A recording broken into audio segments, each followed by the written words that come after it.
নমস্কার। রম্য গল্পমালায় সকল শ্রোতা বন্ধুদের জানাই স্বাগত। আপনাদের সাথে আমি রম্য মাইতি। আজ পরিবেশন করতে চলেছি সাহিত্যিক স্বপন কুমার মান্নার লেখা মজার গল্প মশারির ফাঁদ। অঙ্কনে দিলীপ দাস, গল্প পাঠে আমি রম্য মাইতি। শোনাতে চলেছে আজকের গল্প মশারির ফাঁদ। টেবিল জুড়ে শুধু কাগজ আর কাগজ, আবেদনের পর আবেদন। আবেদনপত্র পড়তে পড়তে বদ্রীনাথ দারোগা বেশ কাহিল হয়ে পড়েছেন। অল্প বয়সে চোখের দৃষ্টিশক্তি হারিয়েছেন, স্বাস্থ্যের বেশ উন্নতিও হয়েছে। তাই অনেক দিন আগে করানো চশমাটা নাকের ওপর খেঁটে বসেছে। চশমা খুলে কপাল আর নাকের ঘাম রুমাল দিয়ে মুছতে মুছতে হাঁক দিলেন, কৈলাসবাবু, এক গ্লাস জল দিন। মাস 6 হলো বদ্রীনাথ দারোগা শ্যামপুর থানায় বদলি হয়ে এসেছেন।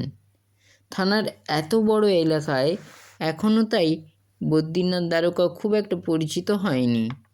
তাছাড়া সাধারণ মানুষেরা পুলিশের নাম শুনলেই ভয় পায়।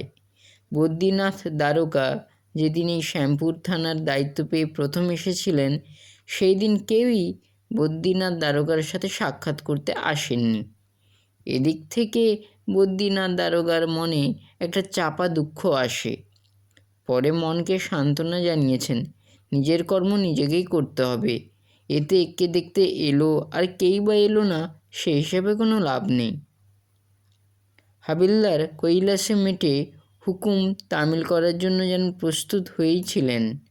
বদ্রীনাথ দারোগাকে স্যালুট জানিয়ে বললেন, এই নিন স্যার আপনার বল। বলেই ফোগলা দাঁতে এক ঝলক হেসে নিলেন হাবিলদার কৈলাস মেটে। খেঁকিয়ে উঠলেন বদ্রীনাথ দারোগা। বললেন, আপনার মুন্ডু, কি বলতে যে কি শোনেন। চাইলাম এক গ্লাস ঠান্ডা জল, নিয়ে এলেন একটা বড় ফুটবল। এটা ফুটবল খেলার সময় না ফুটবল খেলার জায়গা, হাঁদারাম কোথাকার। আরও কত কি বলতে বলতে গজরাতে থাকে বদ্রীনাথ দারোগা। বদ্রীনাথ দারোগার মুখের অভিব্যক্তি দেখে হাবিলদার কৈলাস মেটে বুঝতে পারেন কাজটা সে ভালো করেননি। এজন্য তার নিজের প্রতি খুব দুঃখ হয়। মাথার চুল ছিঁড়তে ইচ্ছে করে, কিন্তু তার উপায় নেই। সেবার বিল্টু দারোগার সাথে চোর ধরতে গিয়ে পড়েছিলেন মহা ফ্যাসাদে। ধরিবার চোরের ভয়ে একটা বড় খিরিস গাছের নিচে বসে ইষ্টনাম জপছিলেন হাবিলদার কৈলাস মেটে।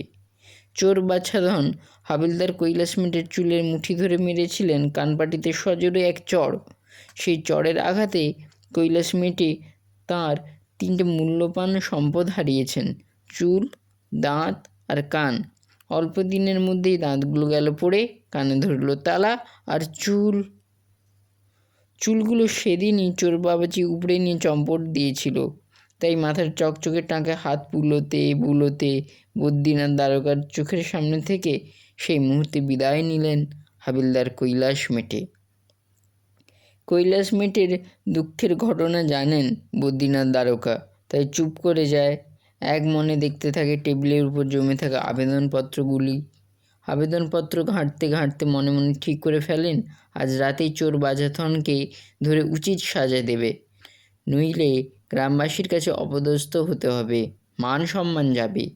ঠিক তখনই দেখা গেল হাবিলদার কৈলাস মেটেকে, হাতে প্লেট ভর্তি সাজানো ফল নিয়ে। মাথায় হাত দিয়ে বসলেন বদ্রীনাথ দারোগা। এরকম অপদার্থ হাবিলদারকে নিয়ে চাকরির বাকি সময়টা তাকে কাটাতে হবে। যা বলে তার উল্টোটা করে। একদিকে চোরের দৌরাত্ম্য, অন্যদিকে অপদার্থ হাবিলদারের বোকামি, এই দুয়ের ঠেলায় বদ্রীনাথ নাজেহাল। রাগের চোটে বদ্রীনাথ দারোগা প্লেট থেকে একটা আপেল তুলে নিয়ে কামড়ে নিজেই কচমচ করে চিবোতে থাকেন। সন্ধে 8টা নাগাদ গা ঝাড়া দিয়ে উঠে বসলেন বদ্রীনাথ দারোগা। শরীরটা এখন বেশ ঝরঝরে লাগছে। মনে মনে হাবিলদার কৈলাস মেটের তারিফ করলেন বদ্রীনাথ দারোগা। বিকেলের আপেল খাওয়ার ফলেই এটা সম্ভব হয়েছে। ফিরেছে শরীরের বল আর মনের বল। হাসি পেল বদ্রীনাথ দারোগার। একসময় ভালো ফুটবলার ছিলেন। কৈলাস মেটে প্রথমে যে ফুটবল নিয়ে এসেছিল, সেটা পেলে এখনই সে কিক করে প্রতিপক্ষকে গোলের মালা পরিয়ে দিতে সক্ষম। বদ্রীনাথ তারকা পায়ে পায়ে হাজির হলেন হাবিলদার কৈলাস মেটের ঘরে। দেখলেন পরম নিশ্চিন্তে নাক ডাকিয়ে নিদ্রা যাচ্ছে কৈলাস মেটে। ব্যাটাকে এই বেলা না জাগালে এই রাত্রিরে আর জাগানো সম্ভব হবে না মনে করে বৈদ্যনাথ দ্বারকা হাবিলদার কৈলাস মেটের মাথায় হাত দিয়ে একবার জোরে নাড়া দিলেন।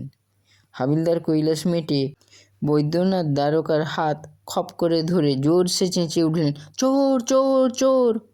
সমানে চেঁচিয়ে উঠলেন বৈদ্যনাথ দ্বারকা, কোথায় চোর? আমি বৈদ্যনাথ দ্বারকা, দেখতে পাচ্ছেন না? বলি, চোখের মাথাটাও কি খেয়েছেন? বদ্রীনাথ দ্বারকার হুঙ্কারে টনক নড়ে হাবিলদার কৈলাস মেটের। পায়ে ধরে অনুনয় বিনয় করে, স্যার, এবারের মতো মাফ করে দিন। আসলে আমার মাথায় কেউ হাত দিলে পুরনো ঘটনা মনে পড়ে যায়। ভাবি, আবার বুঝি সেই ব্যাটা চোর আমার মাথায়। হাবিলদার কৈলাস মেটের কোথায় হেসে ফেলেন বৈদ্যনাথ দ্বারকা। তার আর দোষ কোথায়? আদেশ দেয়, যান, তৈরি হয়ে নিন, আমরা ঠিক রাত 10টায় বেরোবো চোর ধরতে। তড়িঘড়ি রাত 10টার আগেই তৈরি হয়ে প্রস্তুত কৈলাস মেটে। সঙ্গে নিয়েছে নিজের ছোট লাঠিটা ছাড়া আরও 4-5টে হাত লম্বা লাঠি, কিছু পরিমাণ মুড়ি, ফ্লাস্ক ভর্তি জল, আর লাইলনের ব্যাগে আরও একটা জিনিস, মানে মশারি। কারণ জঙ্গলে যা মশার উৎপাত, শেষকালে কি মশার কামড়েই জীবন যাবে? আগে আগে চলেছেন বৈদ্যনাথ দ্বারকা, পিছনে হাবিলদার কৈলাস মেটে। চোর বাজাধনের শ্যামপুরের বুড়ো কালিমার জঙ্গলে আস্থানা। তাই বদ্রীনাথ দ্বারকার ইচ্ছা এই জঙ্গলের ভেতরে চিরুনি তল্লাশি চালানো। বদ্রীনাথ দ্বারকা এক ছিলিম খৈনি পাকাতে পাকাতে বললেন, কৈলাসবাবু, সঙ্গে 4খানা লাঠি এনেছেন কেন? স্যার, সাধে কি আর নিয়েছি? শুনেছি চোরটার গায়ে নাকি প্রচণ্ড শক্তি, তাই একবার পাকড়া করতে পারলে বেটাকে এমন লাঠি পেটা করবো যে 7 জন্ম চুরি করা ব্যবসা ভুলে যাবে। তাই মারতে মারতে যদি লাঠি ভেঙে যায়, তাই 4টে লাঠি সঙ্গে নিয়েছি। তা বেশ বেশ, আমি ভাবছি চোরটাকে একবার ধরতে পারলে জিজ্ঞাসা করব, বেটা কি এই কটা দিন থানায় শান্তিতে থাকতে দেবে না? তা আপনি কি করবেন? আমি ওসব জিজ্ঞাসা টিজ্ঞাসা নেই, একবার সুযোগ পেলে আমার সম্পদ কেড়ে নেওয়ার ফল হাতে নাতে বুঝিয়ে দেব। সে তো অনেক দিন আগেকার কথা। এই নবীন চোরটাকে এমন শাস্তি দেওয়ার কথা ভাবা মোটেই ঠিক নয়। ও তো আর আপনার এই অবস্থা করেনি। ও করেনি তো কি হয়েছে, ওর বাপ তো করেছে, আর তার ফল তো ছেলেকেই নিতে হবে। হঠাৎই বেশ ধমকে উঠলেন দ্বারকা বদ্রীনাথ। বললেন, তখন থেকে বকর বকর করে চলেছেন। চোর ধরতে গেলে কেউ এভাবে গল্প করে না। তাতে চোর বাছাধন আমাদের উপস্থিতি টের পেয়ে পালাবার সুযোগ পাবে। কৈলাসবাবু, আর একদম কথা নয়। আপনি ঠিক কথাই বলেছেন স্যার। দুজনেই চুপচাপ আগে পিছনে হেঁটে চলেছেন। ক্রমশ গভীর জঙ্গলে প্রবেশ করল বদ্রীনাথ দ্বারকা আর হাবিলদার কৈলাস মেটে। গাঁটে গাঁটে বুদ্ধি হাবিলদার কৈলাস মেটের। এর আগে 7-7টা দ্বারকার সাথে কাজ করেছেন। হাবিলদার কৈলাস মেটের কাছে তাই দ্বারকা বদ্রীনাথ কোন ছাড়। পায়ের গতি কমিয়ে ক্রমশই নিজেকে পিছিয়ে নিলেন হাবিলদার কৈলাস মেটে। যখন দেখলেন এই গভীর ঘন জঙ্গলের মধ্যে অন্তত আজকের রাতে আর কোনো মতেই সম্ভব নয় দুজনে মিলিত হওয়ার, একটা গাছের নিচে বেশ আয়েশ করে বসলেন হাবিলদার কৈলাস মেটে। এরপর একটা বিড়ি ধরিয়ে মনের সুখে পরবর্তী ভাবনা চিন্তা করতে থাকলেন। বিড়ি খাওয়া শেষ হলে হাতের 4টে লাঠি মাটিতে পুঁতে ভালো করে মশারি টাঙিয়ে নিলেন। এই বয়সে রাত জাগা মানে শরীরের ধকল। একটা রাত জাগার ধকল সহ্য করা বড়ই কঠিন। ব্যাগ থেকে মুড়ি বের করে চিবোতে লাগলেন। ধড়িবাজ বদ্রীনাথ দ্বারকার জন্য রাতের খাওয়াটাও ভালো হয়নি। মুড়ি চিবোতে চিবোতে হাই উঠছে হাবিলদার কৈলাস মেটের, কিন্তু ঘুমোতে যাওয়ার আগে একটু পায়চারি করা স্বভাব, তাই মশারির ভেতর থেকে বেরিয়ে পড়লেন। বদ্রীনাথ দ্বারকার বকবক করা স্বভাব, যদিও খানিক আগে অযথা কথা বলার জন্য নিজেই কৈলাস মেটেকে ধমকেছেন, তবুও স্বভাব যায় না মলে। কিন্তু পিছন থেকে কৈলাস মেটের কোনো সাড়া শব্দ না পেয়ে পিছনে তাকিয়ে দেখেন কোথায় কৈলাস মেটে? তিনি একাই এতক্ষণ বক বক করেছেন। ভয়ে বুকটা ছিটকে উঠল। এই জঙ্গলেই বুঝি সেই বদমাস চোরটার খপ্পরে প্রাণ যায় আর কি। এতক্ষণ তিনি কৈলাস মেটের বুকের উপর ভর করেই চলেছেন। বার কত হাত দিলেন, কৈলাসবাবু, কৈলাসবাবু। না, কোনো রকম সাড়া শব্দ নেই। এদিকে হাবিলদার কৈলাস মেটে পায়চারি করতে করতে অন্যদিকে চলে গেছেন। চারদিক ঘুটঘুটে অন্ধকার, কিছুই ঠাওর করতে পারলেন না। ভাগ্য বিরূপ হলে যা হয় আর কি। দেশলাইটাও ফেলে এসেছেন সে মশারির ভেতর। প্রমাদ গুনলেন হাবিলদার কৈলাস মেটে। একবার চোর ধরতে বেরিয়ে শরীর সম্পদ হারিয়েছেন, এবার বুঝি প্রাণটাই না হারিয়ে যায়। তবু বুকে সাহস সঞ্চয় করে হাঁটতে থাকলেন মশারির উদ্দেশ্যে।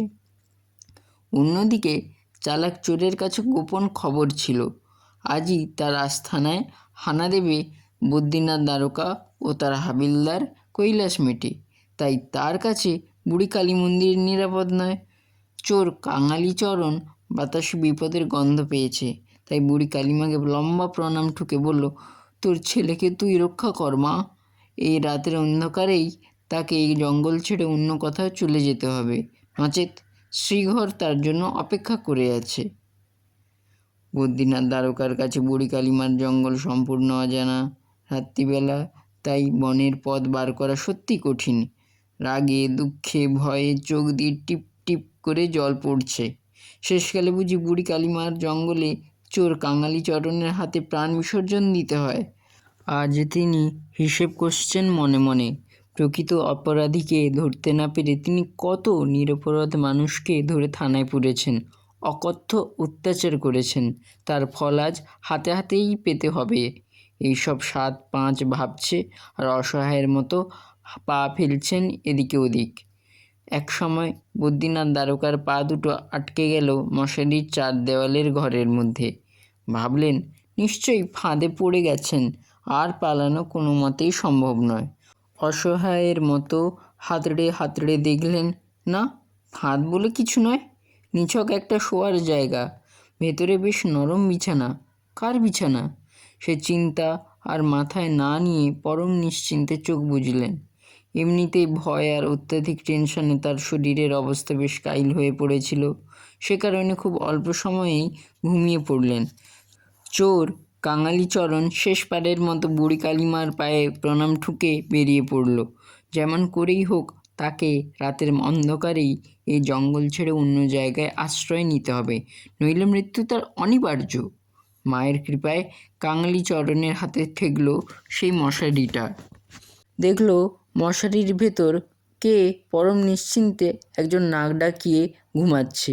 নিশ্চয়ই সেই বৈষ্ণব ছোঁড়াটা, যে এই পথে প্রত্যেক দিন ভিক্ষে করে বাড়ি যায়। আজ রাত হয়ে যাওয়ায় এখানে মশারি খাটিয়ে তাঁবু ফেলেছে। কাঙালিচরণের বিশ্বাস, তার আরাধ্য বুড়ি কালীমাই তাকে বাঁচার রাস্তা দেখিয়েছেন। জয় মা বলে বুড়ি কালীমাকে স্মরণ করে সে মশারির ভেতর থাকা ছেলেটার পাশে ঘুমিয়ে পড়ার চেষ্টা করল। আত্মগোপনের নিশ্চিন্ত আশ্রয়। হাবিলদার কৈলাস মেটের প্রাণ ওষ্ঠাগত। চোর কাঙালিচরণের 14 পুরুষের সে নাম শুনেছে। বংশ পরম্পরায় তারা ভীষণ বদমাশ বুদ্ধির চোর। কাঙালিচরণের ঠাকুরদা বরদাচরণ, পিতা অভয়াচরণ। এই অভয়াচরণের হাতেরই সে হারিয়েছে তার শরীরের ত্রিসম্পদ, চুল, কান, দাঁত।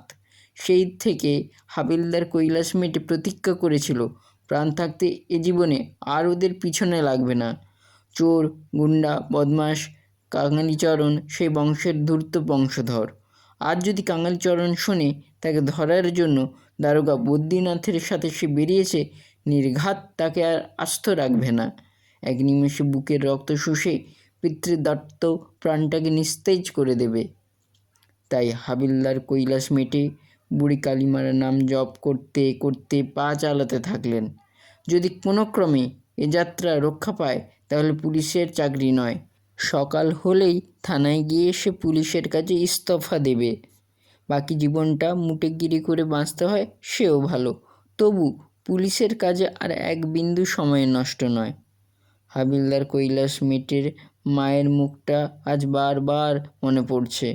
কৈলাস মেটে পুলিশের চাকরি করবে তিনি কোনো দিন চাননি। কৈলাস মেটে ভাবছেন, যদি মায়ের কথা শুনতেন তাহলে এই শেষ বয়সে তাকে কাঙালিচরণের হাতে প্রাণ সঁপে দিতে হতো না। জীবনের শেষ কথা ভাবতে ভাবতে হাঁটছেন হাবিলদার কৈলাস মেটে। সমস্ত শরীর অবসন্ন। অবশেষে মায়ের অসীম করুণায় সে সন্ধান পেল তার নিজের হাতে টাঙানো মশারির। কৈলাস মেটে যেন হাতে স্বর্গ পেলেন। শপথ নিলেন জীবনে যে খাওয়ার পরে আর কোনো দিন পায়চারি করবে না। সে ভাবল মানুষ কত স্বার্থপর। তার স্যার বদ্রীনাথ দ্বারকা একবারও খোঁজ নিলেন না। নিশ্চয়ই এতক্ষণ তিনি থানায় ফিরে গিয়ে নিশ্চিন্ত মনে সুখ নিদ্রা যাপন করছেন, আর সকাল হলেই তার প্রতি শুরু করবেন হুম্বিতম্বি। জয় বুড়ি কালীমা বলে হাবিলদার কৈলাস মেটে হামাগুড়ি দিয়ে ঢুকলেন মশারির মধ্যে। দেখলেন দুজন লোক নিশ্চিন্তে ঘুমোচ্ছে। অভিজ্ঞ পঞ্চশোর্ধ্ব হাবিলদার কৈলাস মেটের আর বুঝতে কিছুই বাকি রইল না। নিশ্চয়ই কাঙালিচরণ আর তার সঙ্গী মশারির মধ্যে আত্মগোপন করে আছে।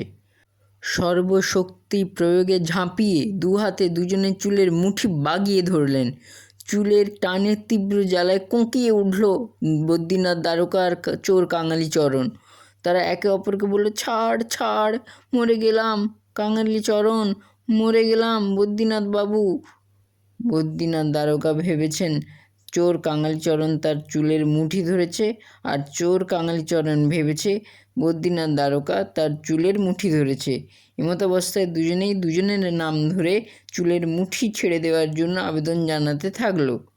গলার স্বর চিনতে পেরে হাবিলদার কৈলাস মেটের আর কিছুই বুঝতে বাকি রইল না। কিন্তু কৈলাস মেটে নিরুপায়। তখনও ভালো করে অন্ধকার কাটেনি। তার কোন হাতে দ্বারকা বদ্রীনাথ বাবুর চুলের মুঠি ধরা সে কোনো মতেই বুঝতে পারছে না। তাই ওদের চিৎকারে হাবিলদার কৈলাস মেটে আরও শক্ত করে চুলের মুঠি ধরে শ্যামপুর থানার পথে পা বাড়ালেন। কারণ একবার যদি ভুল করে কাঙালিচরণের চুলের মুঠি ছেড়ে যায় তাহলে আর রেহাই নেই। দ্বারকা বদ্রীনাথ বাবু আর চোর কাঙালিচরণ তখনও সমানে চেঁচিয়ে চলেছে, ছাড় ছাড় রে কাঙালিচরণ, ছেড়ে দিন বদ্রীনাথ বাবু। এদিকে চাঁচানি যত বাড়ছে হাবিলদার কৈলাস মেটের ধরা চুলের মুঠি ততই শক্ত হচ্ছে। কেমন লাগলো আজকের এই গল্প? কমেন্ট বক্সে অবশ্যই লিখে জানান। গল্পটি ভালো লাগলে লাইক এবং শেয়ার করতে ভুলবেন না। পরবর্তীকালে নিত্য নতুন নানা স্বাদের গল্প পেতে এখনই আমার চ্যানেলটি সাবস্ক্রাইব করে আমার পাশে থাকুন। ধন্যবাদ।